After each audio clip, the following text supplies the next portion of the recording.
हे अत्यंत भूरी और अत्यंत चतुर शिरोमणि, आपके चरणारविंद के मार्ग में अर्थात भगवत मार्ग में सबसे ज्यादा जो बाधक है वो है मान, बड़ाई, प्रशंसा, सम्मान। और हे लाडली, हमारा मन इसी में फंस गया। मान सम्मान प्रिय लगने लगा, बड़ाई प्रतिष्ठा कीर्ति अच्छी लगने लगी, इसीलिए हर्ष और शोक, मान और अपमान, दुख और सुख, इन द्वंद्वों में मैं फंस गया। हे मेरी स्वामिनी, अगर कोई बचा सकता है तो सिर्फ आप बचा सकती हो, क्योंकि मान प्रतिष्ठा ये ऐसा मीठा जहर है कि इसे कोई छोड़ना नहीं चाहता, और बिना इसको त्यागे भगवत प्राप्ति या तत्वबोध हो ही नहीं सकता। जिसकी दृष्टि में गौरव अर्थात मान घोर रौरवम, प्रतिष्ठा सुक्रीविष्ठा, सम्मानम विष के समान, सम्मानम कल्याति घोर गरलम, वो इस मार्ग में आगे बढ़ता है। मेरी लाडली, मेरे मन बुद्धि तो मान सम्मान में गौरव करते हैं, दुख सुख हर्ष शोक द्वंद्वों में फंसे हुए हैं। हे मेरी लाडली, इसमें हमारा साधन बल काम नहीं करेगा, आपकी कृपा से ही हम इससे निकल सकते हैं। संग दोष व्यापे घने, कासो कहो पुकार, श्यामा प्यारी तुम बिना मेरो सुनो सब संसार। प्रियाजू, शास्त्रों में वर्णन किया गया है कि जो साधक जित संग दोषा होता है वही भगवत प्राप्ति करता है। पर हमारे ऊपर तो छोटे छोटे विषयों के संग का प्रभाव, व्यक्तियों के संग का प्रभाव, धनादि का प्रभाव, तो संग दोष से हम युक्त हो गए हैं। लाडली जी, मेरा कोई संसार में नहीं है कि मुझे सहयोग दे सके। श्यामा प्यारी, किससे पुकार करके कहूं कि हमारे हृदय में संग दोष जागृत हो चुका है, हमारे हृदय में मान प्रतिष्ठा अच्छी लगने लगी है, हमारे हृदय में दुख सुख हर्ष शोक का प्रभाव पड़ रहा है। लाडली, आप ही केवल हमारी तरफ करुणा दृष्टि से देखो तो ये दूर हो जाए। कोई दूसरा इस संसार में आपके सिवा हमारा नहीं है। मैं जान्यो कछु सूरज है, दिन प्रति उर्झो जाए, मैं मेरे बस हूं नहीं, श्यामा जू कहूं सुनाए। हम आपसे साफ बात कह रहे हैं श्यामा जू। मैंने समझा कि साधन पथ में चलने पर मैं सुलझ जाऊंगा, सुधर जाऊंगा, लेकिन स्वामिनी जी यहां तो और उलझ गया। तन छाड़े मन गही रहे, दोनों ही दुख होए। तन से विषय भोग छोड़ा, मन उनको पकड़े हुए है। लाडली, सुलझा दो, आप ही सुलझा सकती हो, दूसरा कोई नहीं। मैंने समझा मैं सूरज रहा हूं, लेकिन दिन का दिन छूटवे के जतन विशेष बांधे जाओगे। तो लाडली, अब आप ही छोड़ दो इस माया के बंधन से, इस मैं मोर तय तोर के बंधन से आप हमें छुड़ा लो। मन बुद्धि ये थिर नहीं, ही ये भरी भंगार, श्री श्यामा करुणा भरी, दृष्टि नेक निहार। बहुत कूड़ा भरा है हृदय में स्वामिनी जू। ये अंतःकरण चतुष्टय, बुद्धि का निश्चय होना चाहिए, प्रिया प्रीतम के सिवा हमारा कोई नहीं। मन का संकल्प विकल्प प्रिया प्रीतम की सेवा, जगत की सेवा, और चित्त का निरंतर भगवदाकार चिंतन, अहम का पूर्ण दासत्व में समर्पण, ये सब कुछ नहीं, बड़ा कूड़ा करकट भरा हुआ है। कोई भी सत्कार्य होते उसमें अहंकार उदय हो जाता, मैंने किया। बुद्धि का निश्चय है, जगत में भोगों में रुपया में प्रतिष्ठा में सुख है। मन नाना प्रकार की भोग वासनाओं का संकल्प करता रहता, बड़ा कूड़ा करकट अंतःकरण में जमा है। हे मेरी श्यामा प्यारी, आप करुणा दृष्टि से देख लो तो आपकी दृष्टि मात्र से मन बुद्धि सुधर जाएंगे। श्यामा प्यारी लाडली, तुम जानती हो सबके भाव, मेरे तो तुम एक हो, कछु साधन नाही उपाव। ना हमारे कोई साधना है न कोई उपाय है। आप सबके मन के भाव को जानती हो। हे श्यामाजू, आप ही हमारी साधना हो, आप ही हमारे साध्य हो। आपके सिवा हमारा कोई और साधन साध्य नहीं है। हे लाडली, जो अपने अवगुण कहो पाऊं और न छोड़, पर अंतर की तुम जानो सबे, मेरी श्यामा कहो निहोर। यदि हम अपनी गाथा हृदय की सुनावें तो कितने अवगुण हैं, पार नहीं पा पाएंगे। बस एक बात हृदय में देख पा रहे हैं कि वो स्वीकार करता है कि हमारी माई श्यामाजू को राज। हे श्यामाजू, आपके सिवा और किसी का आश्रय नहीं है, इसलिए आपसे ही निहोरा है कि आप ही हमारे हृदय को पावन कर दो, अपने प्रेम के योग्य कर दो, निर्विकार कर दो। राधा प्यारी मेरी स्वामिनी, निज सहचरी समुदाय, अली माधुरी आपके चरण परी बिललाए। हे समस्त सहचरियों, आपके मध्य में विराजमान जो श्यामा श्याम हैं, सहचरी सहित समस्त वृंदावन के परिकर को, प्रिया प्रीतम को हृदय से बार बार वंदना करते हुए विलख कर हम केवल इनके चरणों का आश्रय लेते हैं।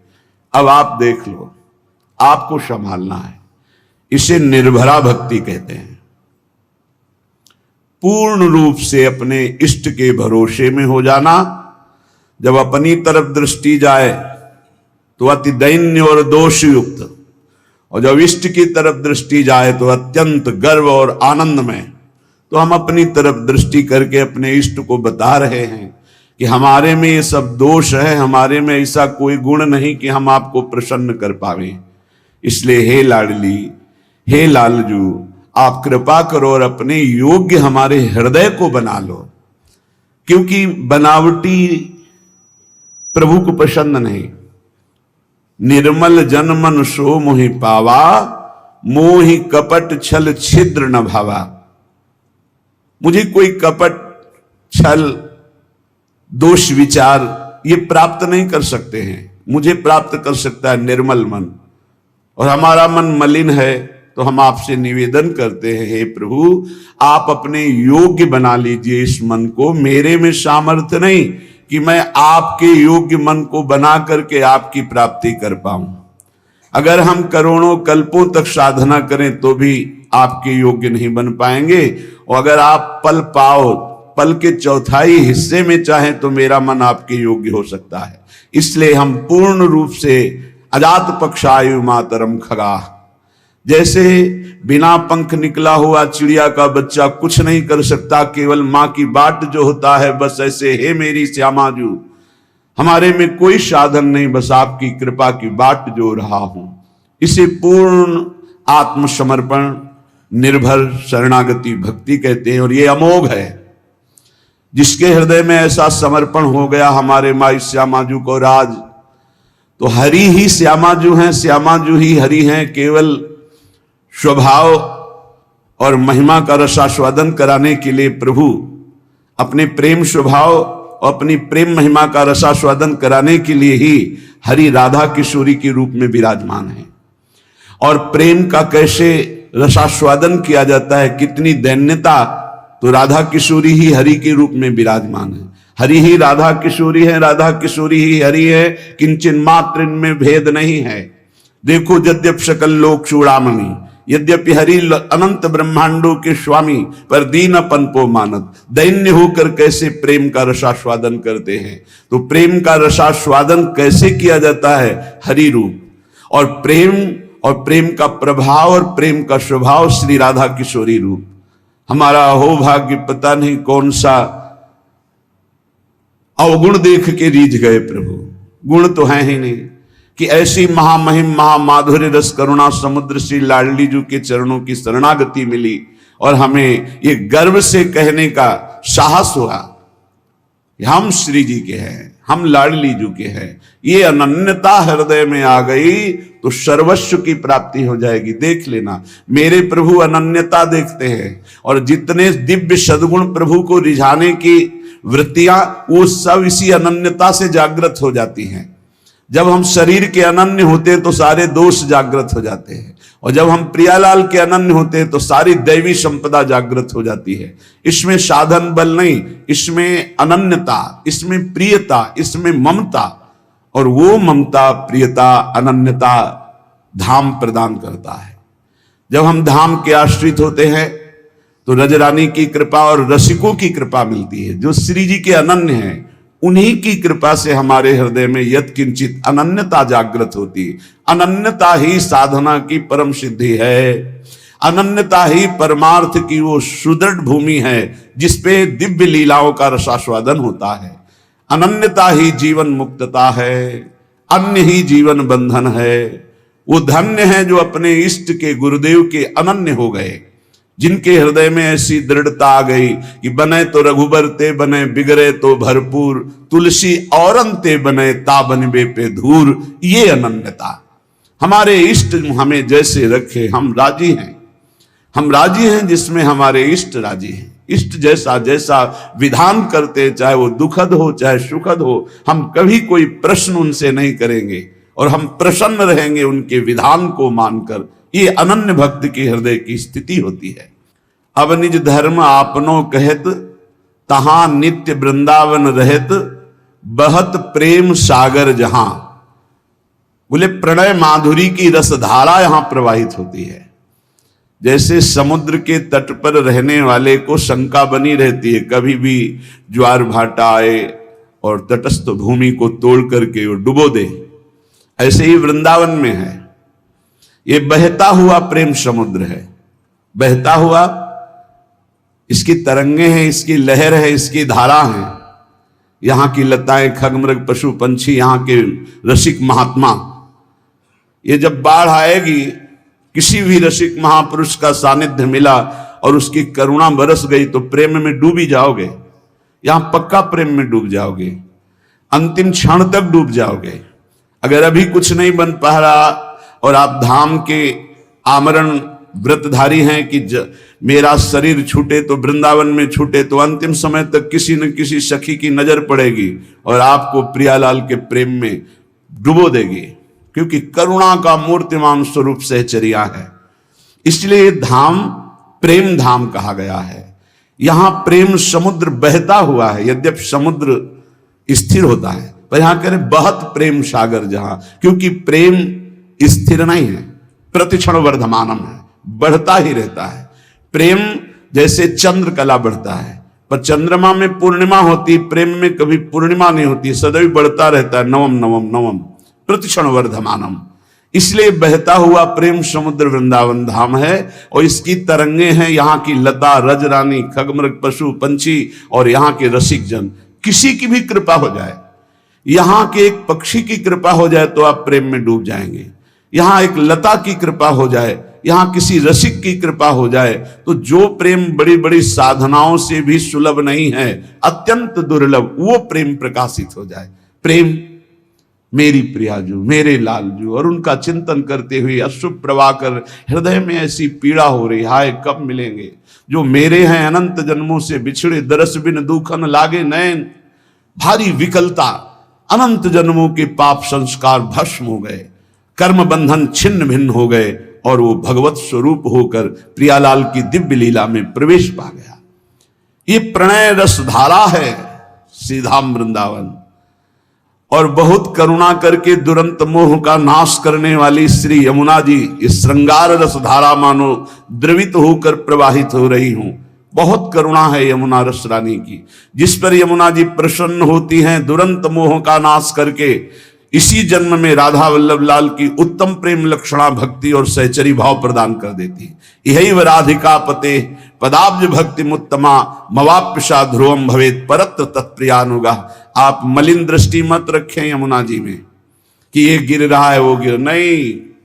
जैसे अग्नि भगवान सब कुछ जलाकर अपना स्वरूप दे देते हैं, ऐसे यमुना जी सबको अपना स्वरूप प्रदान कर देती हैं। परम पावन यमुना जी को कभी कोई अपवित्र कर ही नहीं सकता, किसी की सामर्थ्य नहीं है। यमुना जी साक्षात करुणा बपू हैं, हमारी लाडली जी की प्रिय सहचरी हैं, और मोह का नाश होना बड़ा कठिन है, सो यमुना जी नाश कर देती है। जिसने यमुना जी का दर्शन किया, यमुना जी का आचमन किया, यमुना जी का अवगाहन किया, वो कभी यमपुरी नहीं जा सकता, पक्का। जो यमुना जी की थोड़ी भी भक्ति कर ली है, तो यमुना के भक्ति मात्र से उनके परम भ्राता श्री जो यमराज जी हैं, वो अपने दूतों को आदेश करते हैं, कभी भी जिसके मुख से यमुना निकला है, आचमन किया है, अवगाहन किया है, बैठकर समीप कुछ नाम जप किया, कभी मत जाना, उनकी तरफ देखना भी मत। ऐसी यमुना जी जहां प्रवाहित हो रही परेश वर्ण रूपिणी भगवान श्री कृष्ण की श्री अंग की जैसी कांति, ऐसे झलमल झलमल श्याम वर्ण यमुना, बड़ी दिव्य है यमुना जी। अपनी तो नेत्र प्राकृतिक है, इसलिए देख नहीं पा रहे। जब त्रिगुणातीत कृपा होगी श्री जी की और त्रिगुणातीत वृत्ति जागृत होगी, तब आप इन यमुना जी को देखेंगे। बड़ी दिव्य है, जिनमें स्वर्ण कमल, नील कमल, पीत कमल, अरुण वर्ण के कमल, विविध प्रकार के कमल खिले हुए हैं, भौरे गुंजार कर रहे हैं। समीप में ही कुंज में अद्भुत अद्भुत लताएं फूली हुई झूम रही हैं, और कपोत सुख शारिका पिक मयूर कालंकृतम, कपोत, शुक, शारिका, कोकिला, मोर ऐसे गुंजार कर रहे हैं, ऐसे मानो प्रियाजू का यश गा रहे, पर हम उनकी वाणी समझ नहीं सकते। ऐसा लगता है कि ये शोरगुल कर रहे हैं, नहीं, वो राधा यशो मुखर मत खगावली की। यहाँ के जितने पक्षी हैं सब श्री जी का नाम, श्री जी का जस गान कर रहे हैं। कृष्ण प्रेम रसम सदा रसयते वृंदावनांतर्गतम, जो वृंदावन के अंतर्गत अपने जीवन को समर्पित कर दिया है, पक्का श्री कृष्ण प्रेम में डूबेगा, डूबेगा, पक्का डूबेगा। जब वृंदावन में आए और बिहारी जी की कृपा से राधा वल्लभ जी गए, जब राधा वल्लभ जी के दर्शन किए तो ऐसा लगा जैसे बहुत पहले से हम इनसे परिचित हैं। श्री कृष्ण प्रेम रसम सदा रसयते वृंदावनांतर्गतम, वृंदावन में यदि अपने जीवन को समर्पित कर दिया जाए, चाहे आश्रय भाव से या वास भाव से, अरे बहुत मानो कृपा ही कृपा उदय हुई है वृंदावन के रूप में। आप लोग बाहरी दृष्टि से देखेंगे तो आपको दोष दर्शन भी दिखाई दे सकता है, लेकिन आपसे सत्य कहते हैं, कभी कभी एकांत में जब वृंदावन की कृपा उदय होती तो सिर्फ रोना आता है कि कोई ऐसे सद्गुण नहीं, कोई ऐसी बात नहीं जिससे हमारी प्रियाजू ने हमें रीच कर वृंदावन का अखंड वास दे दिया। हमें अपने महल में, हम कहां वास कर रहे हैं, वृंदावन वासी हैं, प्रिया प्रीतम के चरण चिन्हों में वास कर रहे हैं, परम पावन रज में वास कर रहे हैं, हम धाम वासी हैं। कहां नारकी जन्म, कहां नारकी योनियों में भटकने वाला जीव, और कहां परम पावन महामहिम शिव शनकादि द्वारा बंदित रज में वास करने का सौभाग्य। श्री कृष्ण प्रेम रसम सदा रसयते वृंदावनांतर्गतम, श्री प्रिया और कृष्ण लाल, प्रिया लाल के प्रेम रस से डुबो देने वाला ये वृंदावन है, जिसने वृंदावन का आश्रय लिया, वृंदावन का वास स्वीकार किया। आप केवल अपराध मत कीजिए, जो साधन पद्धति बताई गई उससे समय काटिए, परम लाभ तो कृपा से हो जाएगा। आपका प्रयत्न केवल अपराध रहित होने के लिए, आपसे असाधन ना बने, इसलिए काम तो सब कृपा से हो जाएगा। चेता स्थाणु चरिष्णु चिदघनम मोह रूपम तवापीदृशम, यहां अगर पक्षी भी कोई बाहर से उड़कर आकर वास करता है तो वो भगवत स्वरूप हो जाता है। चिदघन स्वरूपम, तो वो पक्षी क्या साधना करता है, केवल आश्रित हो गया वृंदावन के। ऐसे ही आप भी आश्रित हो जाएं तो कह रहे चिदघन रूपम तवापीदृशम, तुम भी वही चिदानंद रूप हो जाओगे यदि वृंदावन का आश्रय ले लिया, वृंदावन का वास स्वीकार कर लिया, वृंदावन का चिंतन करते हो, वृंदावन की महिमा सुनते हो, तो धाम आपको चिदघन रूप प्रदान करेगा। चेता स्थाणु चरिष्णु, यहां के चैतन्य और जड़ सब चिदानंद रूप हो जाएंगे। अभी हैं, आप देख नहीं पा रहे, लेकिन अंत तो गत्वा आप भी चिदानंद रूप हो जाएंगे यदि वृंदावन का आश्रय और वास स्वीकार किया। एवं चे नहीं भाति तद गुरु मुखान श्रुत्वा सदा चिंतय। यहां वृंदावन में सदगुरु का वर्ण करो तो तुम भी ब्रजवासी हो जाओगे। दीक्षा में नया जन्म माना जाता है। एक होता है बिंदु से जन्म लेना, जो पिता और माता के संयोग से, और एक होता है नाद से जन्म होना, जो गुरुदेव मंत्र नाद हमारे कान में करते हैं, उससे हमारा नया जन्म होता है। और ये नया जन्म ब्रजवासी माना जाएगा, वृंदावनवासी माना जाएगा। एवं चे नहीं भाति तद गुरु मुखात श्रुत्वा सदा चिंतय। श्री सदगुरुदेव का वर्ण करके, श्री सदगुरुदेव के मुख से जो तुम्हें साधन मिला है, नाम मिला है, उपासना मिली है, तो कह रहे सदा चिंतय, उसी का सदा चिंतन करो। गुरुमुख से निकले हुए नाम और मंत्र की बड़ी अपार महिमा है। जो वृंदावन में सदगुरु का वर्ण कर लेता है वो ब्रजवासी ही माना जाता है। उसका जन्म ब्रज में हुआ। कौन सा जन्म? बोले दीक्षा जन्म, नाद जन्म। इस जन्म की बहुत बड़ी महिमा है। जैसे अभी आपने आज दीक्षा ली, तो दीक्षा लेते ही पूर्व के सारे जो आपके अपराध पाप है वो भस्म हो जाएंगे। अब सावधान हो जाओ कि अब नहीं करेंगे। अगर ऐसा नियम ले लिया, पक्का विश्वास कर लिया और गुरुमुख से निकले हुए साधना का सांगोपांग अनुष्ठान करो, इसी जन्म में भगवत प्राप्ति हो जाएगी। सदगुरु के मुख से जो उपदेश हुए सदा चिंतय, उनका चिंतन करो। नाम का, मंत्र का, मार्ग का, जो प्रियालाल के प्रेम मार्ग का उपदेश हुआ। और कह रहे प्रारब्धांतमिहा वसाति सहसा स्वादिश्य से स्वम रसम। प्रारब्ध के अनुसार शरीर में जो दुख सुख आ जाए उसे भोग लो, उसे मिटाने की कोशिश मत करो। क्या होगा? बोले आपके हृदय में सहसा एक दिन देख लेना प्रियालाल प्रकाशित हो जाएंगे और आप उस आस्वादन से, प्रेम आस्वादन से उन्मत्त हो जाएंगे। क्या करें? कह रहे कि जो वृंदावन का आश्रय लेता है, वास स्वीकार कर लेता है, वो श्री कृष्ण के प्रेम रस में निश्चित डूब जाता है। कैसे? बोले वृंदावन में सदगुरु का वर्ण करो, उनके द्वारा निकली हुई उपासना पद्धति जो श्रीमुख से है उसका अनुष्ठान करो, उनके बताए हुए मार्ग पर चलो, नाम मंत्र जो उन्होंने दिया उसका सदा चिंतन करो और प्रारब्ध के अनुसार जो दुख सुख आ जाए उसे भोग लो। यहां ये नहीं कह रहे कि उसे मिटाने की चेष्टा करो, उसे भोग लो। तो क्या होगा? तुम भगवत प्राप्त हो जाओगे। ये सिद्धांत है। इसीलिए संत महात्मा बड़े बड़े आप देखो जो दिव्य हुए, उन्होंने अपने प्रारब्ध को नहीं मिटाया, दूसरों के प्रारब्ध को स्वयं लेकर भोग लिया।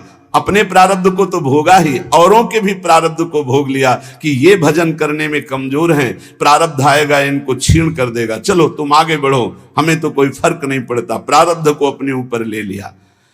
उसे श्री जी सहसा हृदय में प्रकाशित होकर प्रेम रस में डुबो देती है। ये धाम की कृपा, धाम में गुरु बनाने की कृपा, गुरु के मुख से निकले हुए नाम मंत्र का निरंतर चिंतन करने की कृपा से प्रियालाल का सहसा, सहसा माने कभी भी अचानक हृदय में प्रकाश हुआ और आप डूब गए।